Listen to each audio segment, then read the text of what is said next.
What's going on? Not much. What's going on with you? I'm trying to get myself organized and get started on time, and it's one of those mornings. Well, wake up to another Wake Up and Deliver, episode 6, if I remember correctly. Is that correct? Oh, that's your domain, buddy. I don't question that anymore. You don't question it. You should question everything. Question everything. As of late, everything that is said doesn't always necessarily be true. All the shenanigans that we have going on. Good morning to everybody. I see a few good mornings already. Super excited.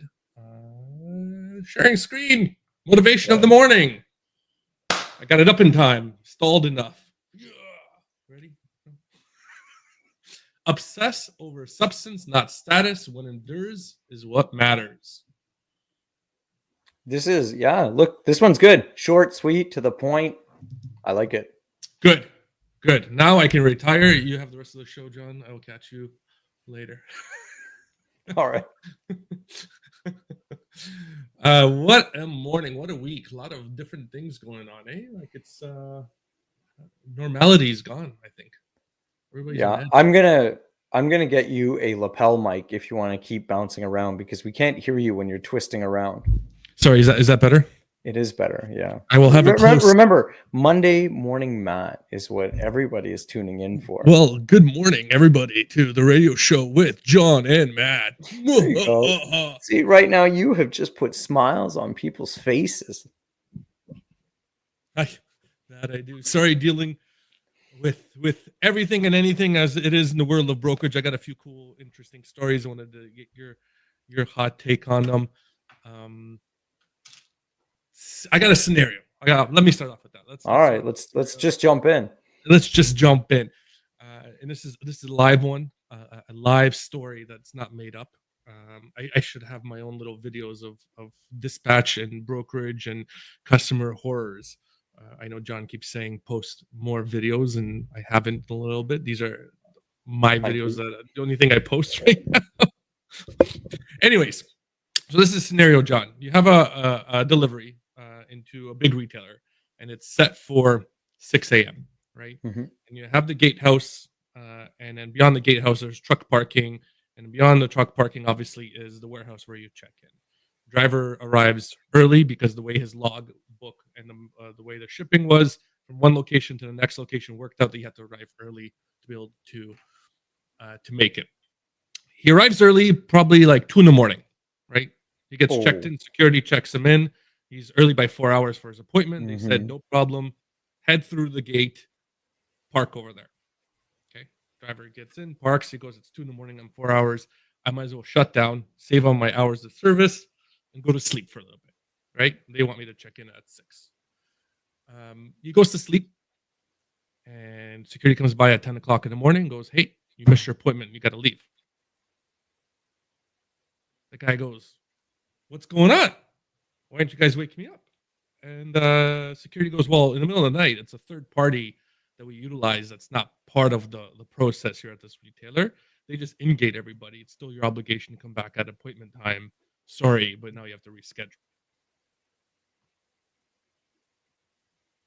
You're not going to like my answer. The driver should have got up at 6 a.m. and checked in. Yeah. Like, no offense, buddy. That's your fault. Like, why didn't you come wake me up? Like, well, why don't you come do the load for me too? Like, I get that it's an unfortunate circumstance, because I mean, he's feeling like he was early, but this is something that I'll share. Like, everybody accepts that late is bad. Like, oh, my appointment's at 6 and I show up at 8 or 10, it's bad. I'm late. But in all fairness, when you're running an operation, or you're trying to do like a specific appointment or stuff, early is just as bad. Because the reality is that the concept of late and why it's an issue for people is that it puts an activity not where it's supposed to be. So whether it's after or before, it's the same thing. And I don't really think you get any credit for being early. I mean, it's great that you're early, guaranteed to not miss the appointment time, or at least that's what it should do. But the fact that then he like completely overslept and stuff like that, like honestly, my dead set opinion is that like that's very amateurish. I'm sure it was an honest mistake and stuff like that, but like there's no excuse for not being able to wake up from, set 6 alarms. I don't care. Yeah, granted, I'm not taking away that the driver doesn't have a certain level of accountability.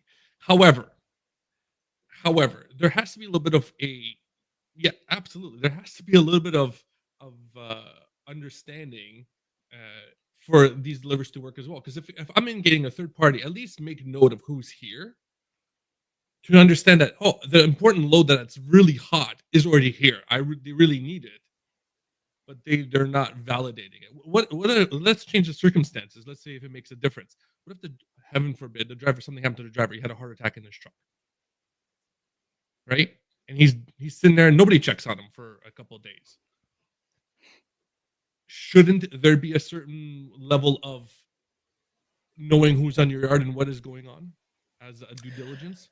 Well, I definitely agree. And I mean, I think that's why, at 10 a.m. they finally came over, you know what I mean? But I mean, like, now that's a closed yard. So, where could he have really gone, for example, like if he wasn't in the truck or whatever? Here's the thing. Maybe someone did come by and bang on the side of the truck around, 5:45, maybe 6 a.m., 6:30. Maybe they did.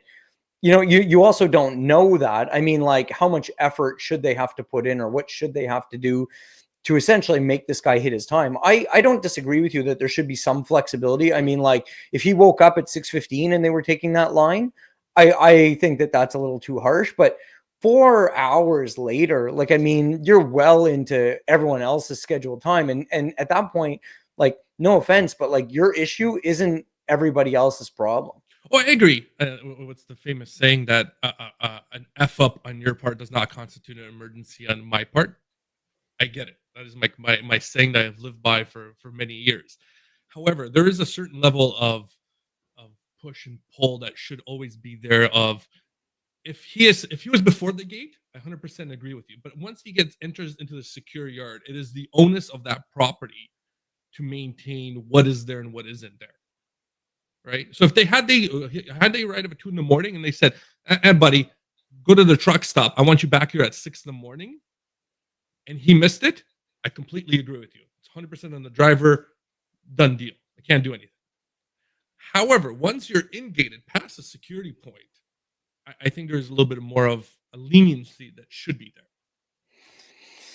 Yeah, I like, again, you know what I mean? The thing is that they never want to take responsibility for that. They don't say, hey, come to, they don't say, come in, park, we're going to be your wake up call service. Like, they don't take on that responsibility. Their processes aren't built for that or anything like that. If anything, I would say that, to me, this makes a case the other way, because if you called me as a service provider and you were like, hey, this is what happened, you guys should take the responsibility, blah, blah, blah, I'm going to be like, hey, Matt, perfect. I hear what you're saying. I understand that you're frustrated. Tell you what, that's not remotely one of our processes. We don't provide that service, and I really don't want that liability. So no one is now ever allowed in the yard right until like 10 minutes before their appointment time.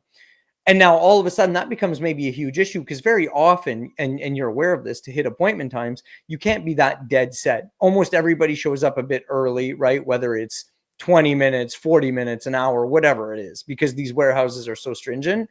So it's like, I wouldn't play with that fire, because, like, for me as a service provider, if you want to do that to me, I'd push off. I remember back in the day where we dropped the trailer at a major retailer. Okay. And they were holding us up. So we were there for the appointment time, and they were behind. They couldn't offload or whatever. And we're like, hey, listen, like, we're doing our end or whatever. They said to leave the trailer. Okay. Left it. Well, what do you think happened 6 hours later when they still hadn't gotten to the trailer? There was a failure with the reefer with $100,000 worth of product on there after they said to leave it. Yeah. Guess what they immediately did following that? No trailer was ever allowed to. They ate it, unfortunately, but no trailer was ever allowed to happen with that again. They were like, you're either going to wait, come back, whatever. You will never be allowed to drop. And I mean, in all fairness, you kind of understand why they took that position, but like that's what happened. So this is the topic I'm going to ask you. If a warehouse, now running with your scenario that you just said there, if a warehouse knows they're backed up and they can't take that product, and usually it's the transportation or the brokerage or the 3PL has to let them know, hey, we're going to be arriving late. Why doesn't the warehouse system do the reverse, being like, hey, do not arrive for our appointment time. We are so backed up. Please wait to a later time. And then this is very famous in at least in Ontario too, with some of the larger grocery chains. Because I'm not gonna throw out names like John does. I don't do that. Why? Get to your Why? mic. Get to your mic. Right in there. So why is it that they don't have the ability to know that? Because you set up the schedule. You're running the warehouse. You know you're going to be backed up today, Mhm. and you know hours in advance. Why isn't there a notification going, "Hey, we have you scheduled for 9. No chance. Please push this back off." Well, I guess the flip side is that, like, what realistically is going to happen, because one, their number is going to be is going to be a guess anyway. You know what I mean? Like the reality is almost no one is running to some degree of precision that they can say, hey, we had this failure, it pushed us back exactly this because of all of our productivity standards. We know that your 10 a.m. appointment time is now going to be 4:45 p.m. Like, nobody has that level of accuracy. And then the flip side is, the majority of people don't have a great option anyway. You know what I mean? If you're doing a short haul, you're doing something local, maybe you could leave it in the vendor's yard. Maybe you don't pick it up or do anything like that. But if you're interstate or hours away, what are you going to do with it? You got a carrier that's not near any of the vendor's facilities with a load that was meant for that customer. There's nowhere else there's no better place to bring it most of the time anyway. No, but the driver, so again, adding a little bit of contrast to it, the driver has the ability to either stop and manages time a little bit better. Maybe he'll take his 2-hour break somewhere else at a restaurant. You sit down, have a normalized meal, not rush, because these might be circumstances. He might be rushing or whatever to get to that location. He might be able to manage his hours of service a little bit better, because oftentimes everybody's always like, "Hey, get to the location, get there and wait." But there aren't facilities there for the drivers to go to the washroom, have a shower, do those things. You let a driver know, hey, be like, hey, we're running 2 hours behind. Show up 2 hours later. You might go to a truck stop, have a nice shower, have a nice meal, and be in a better mood than get there and be like being told, hey, listen, we're backed up for the next 6 hours. There's no chance. Like, Yeah, these are human circumstances here that we have, and I know it works both ways because there's been abuse on both sides of the spectrum. Customers and vendors, and there has to be a little bit of that, but that's not what makes a podcast great, is not having these kind of conversations. We have to have these conversations. I do agree that, look, are there a lot of circumstances where it would be a better place for a driver to wait, to your point, eat, shower, rest? Of course, those are things are better. But what do you think the immediate circumstance is going to happen after that? And I'm not saying this as a justification, but I'm saying, like, realistically, if you're trying to manage this process, so you're a driver, Matt, and I'm running my warehouse. I'm waiting for you to come in. And you get a text, whether direct from me, or you get some notification, whether it's from me or whether it's from your, sort of like, your home base or whatever. And I'm like, hey, you're 2 hours behind, break somewhere else. Cool. What do you think you're going to start doing at an hour in and an hour and a half in? You're going to start pounding the warehouse for being like, will they be able to take me? Are they still behind? I don't want to go over there. Now take that times 100 people doing inbound or 200 inbounds. All of a sudden, you've just created a tsunami of like nonstop communication that you're never going to have the right answer for anyway in terms of precise. I got a fix for you. It's called AI. It takes care of everything. We're done. That's true. That's true. Actually, you know what? We're living in the age of AI. This is not the 1980s anymore, John. You just go boop, boop, AI prompted. When that time arrive? 35 minutes. What? Good to go. I can't believe I didn't think about that. And you know what? I'm sure one of our listeners now is just going to latch onto this $1 billion idea and just tell them that they're going to solve all of these problems with a chatbot, and they're happy to sell it to you for the low price of $1,000 a month. And we're going to be in your inbox in 15 minutes. Everybody who's viewing this. Anyways, you know what? It's funny though, because that's the kind of the behind the scenes stuff that, is a real world impact for stuff like you and I do, or did, or whatever, or doing. And no one ever thinks about, but it's all of these like little bumps in the road and these little kind of things that, everyone kind of tries to manage. Could some technology help in some ways? Sure. But I mean, the reality is just that once things start to really fall off the rails, it is extremely difficult to get back on track. Like, some other examples, right? When I was in the food business and, obviously very vertically integrated with manufacturing, the best laid plans, everyone's like, it's going. The machine starts running again. Everyone's happy. It runs for 36 minutes and then boom, another issue. So it's like, and then it just, starts the whole snowball all over again. So, that's what happens in logistics, like life in logistics, like the hashtag, I think I had some other videos prepped because I like using the media now, just kind of make it Oh interesting. yeah, I know you like to show off with that. Yeah, of course.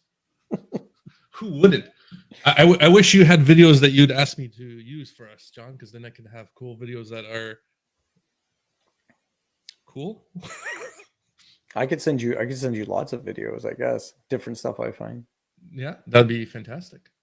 That'd be super.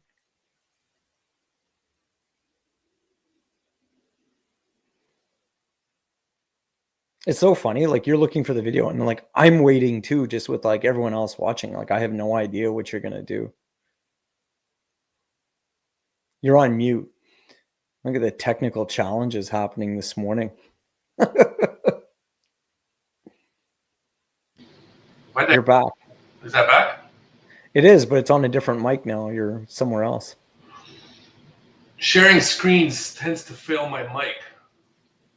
Wow, that's a quality technical setup you've got going there. But I have a backup mic. Do you? I do. My earbuds would work. The computer would work if I really had to. I'm gonna fix that in a second. I'm gonna play the video now, and then we'll see. This is kind of to Trump John's point. I mean, truckers have to go through some scenarios. It's not always as black and white as John makes it seem. The roads are bad out there this time of year. My God. So what happened? What's going on? It was just bad weather. He's running late, and there's the dispatch is like, hey, what are road conditions like? And the driver's like, they're pretty snowy. He's like, I looked online, they look clear. Well, yeah, but that's not snow. Like what's the fireball passing in front of like the truck? That's snow. It's just the way the light's hitting up. Oh, okay, because he's got the marker lights around the cab. Okay, fine. It's true, actually. Snow is brutal, man. I still remember when I was doing like a town hall meeting for a bunch of sort of unionized drivers and stuff like that. Yeah. And they specifically were concerned about like snow and stuff like that. And they're like, well, we call in and people are always like, how are the conditions? What is it like? Well, it's fine here, this and that. I just told the guy straight up. I said, let me make something clear. Because I said, I'm never going to have the responsibility of walking to your house and telling, your partner and your kids that you're not coming home because we're delivering, some food to a grocery store. So I'm like, if you ever feel that it's dangerous or too dangerous or whatever, you just stop. You will never get in trouble. You will never have an issue.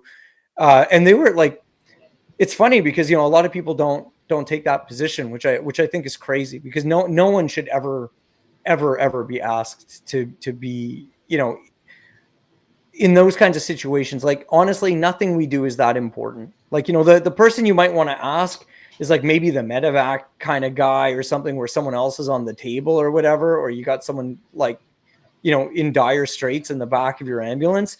But I mean, for doing e-com or for doing widgets or for doing like food, it's never worth it. Never, not even close. I shouldn't be touching things live because the night is for a second. Oh, you're back though with that beautiful Monday morning voice. I'm back.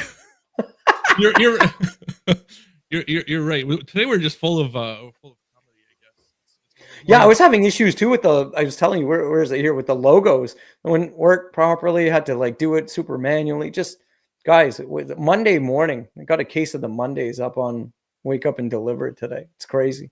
Case of the Mondays. So tariffs, last week we were talking about it. We're like, oh no, it's gonna happen. Got postponed by 30 days. Great. Mexico, Canada went through. Today, aluminum and steel is back on the table. Yeah. And But we don't know if Canada and Mexico are on that. We just It know says everybody. well, I don't know. Everything I said Canada would be included. I know I didn't look specifically for Mexico, but I know like the steel and stuff like that comes up. They seem to imply that it would. But the funny thing was Trump saying that the measures that Mexico and Canada took around the border were not enough. They weren't good enough. They got to do better. But he doesn't want to tell them what he actually needs, because he doesn't really need anything. It's nothing about the border at all. This is If you can measure it, they can do it. If they can do it, you don't have leverage. well, but it's because it's not. Like I told you last week, and when I wrote about it too, this is about real trade deficits. He's got some misguided stuff about where he's trying to dramatically lower the U.S. debt load, which is sitting around like $36 trillion, and he's got trade deficits with countries he doesn't feel he should have trade deficits with, and now even posting out that Elon and Doge or whatever have found all kinds of fraudulent transactions looking at this treasury data, which I probably could see actually being true, or someone not doing that properly, especially when you're dealing with that kind of money and that kind of consistency, and the fact that like almost no one can question it. But I don't know. I mean, do I think it's going to be something so substantive and impactful like that? You're going to find that there's some guy who's been buying up islands because of false treasury payments. Like, I don't think so. But basically, are the numbers slightly skewed? Sure. Yeah. Is it, which way is it skewed? We'll find out, but I don't think the Doge is going to be the avenue to go through it, like a private enterprise. I think a lot of people are going to get kickbacks because a lot of personal data that's going out there. There's a lot of people are challenging, and I think Mexico and Canada's response was amicable and very partner-like. I don't think it was very antagonistic, which I thought very nice. And then with I don't know if you watched the Super Bowl yesterday. Mm-hmm. The commercial. I don't know if you heard about the Ontario commercial plan. I did. I was shocked. I was actually like, how did you guys at the last minute here get a spot? And like, what did you pay to get a spot? Because, they must have done that pretty late. It was pretty produced and stuff like that. But I mean, like, to me, wasted money. Just really? Absolute. Well, I'm the opposite. I think it was. You think Donald's sitting there and he sees this commercial and he's like, "Oh, I got to change my mind"? Like, absolutely not. Like, absolutely. I don't think it was targeted at Donald. I think it was targeted at the wider audience of the American people. And then when they see it, they kind of go, "They have been our partners. Why are we targeting?" Because if you only hear one side of the story consistently, it's hard to understand the other perspective. And I think it brought a nice perspective. Was it money well spent? I don't know. I think it was a little bit much. I thought actually the craziest thing that I saw over the weekend, and look, I'll put this out there with like I haven't fact checked it, guys, but if it's true, and it seemed that there was evidence for it, but anyways, apparently over the weekend or towards the end of last week, there were protests in the US in every state. Literally the first time they're saying that there was a protest in all 50 states about a lot of this stuff that's going on, and it got zero coverage. Yeah, I didn't hear anything about that. Well, that's kind of the point. So maybe you can fact check it later. Anyways, if it's true, I think though that what you are seeing, and here's something that is very true though. Now look, actor or whatever, but Richard Gere, for example, over at the Spanish awards or whatever, too, over the weekend, took a scathing, like, sort of shot at sort of U.S. politics and the president and stuff like that. So I don't know. There's a lot of news going around that these very rapid changes, these kinds of heavy-handed moves, are not being well received in the U.S., even by the base. So I don't know. Well, see, Trump protest rallies. So I don't know. Look, it's hard to say, honestly, in a world of AI and content creation, how real is that, or to what magnitude? No idea. But that's kind of the scary thing too, is that like the whole concept now of like fake news or whatever is really, really kind of terrifying, because you just don't know whatever is. It's so easy to make content and whatever these days. You're on mute again.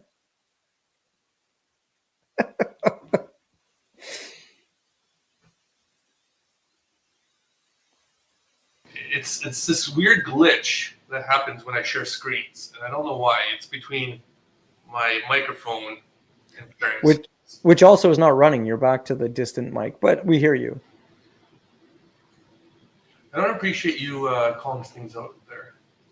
I'm just trying to help you because when you see the replay later, you're going to be like, why didn't you say anything? You know what they say? You know what they say? It's like a real friend will tell you you got something on your face. Like someone who's not a real friend will just let you walk around with it. So there you go. I'm helping you out by just telling you straight up. You are a real friend. There you go. Oh man. Geez, that went by quick. What's our final thoughts, I guess, today?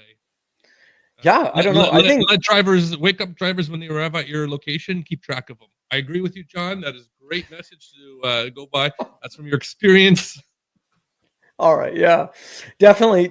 I do. I actually, in all fairness, I very much would at least agree with the sense of like, from a health and safety perspective, to maybe try to cut that 4 hours down. I did one time when I was running a network have a driver that unfortunately had a heart attack and passed away while doing a delivery. He was waiting to go in, and they only called us because the truck was essentially in the front of the store when it happened. So I definitely do support the watching out for your drivers and, just checking, like, they could have done that at 6:45, not 10 a.m. You know what I mean? Yeah, I don't think they knew in that scenario. I don't think they knew that he was actually there because the third party didn't mark it down. It was basically, it's not our obligation to check. We'll just give you this convenience and sorry, not sorry kind of perspective. Oh, that's fair. The thing this week, I guess people should be watching for are these quote unquote reciprocal tariffs that the U.S. has been talking about, right? That's kind of outside aluminum and steel. They're alleging that other things are gonna come out. Jason Miller, once again, big fan. Last night posted some really solid information specifically about aluminum and steel and understanding sort of that U.S.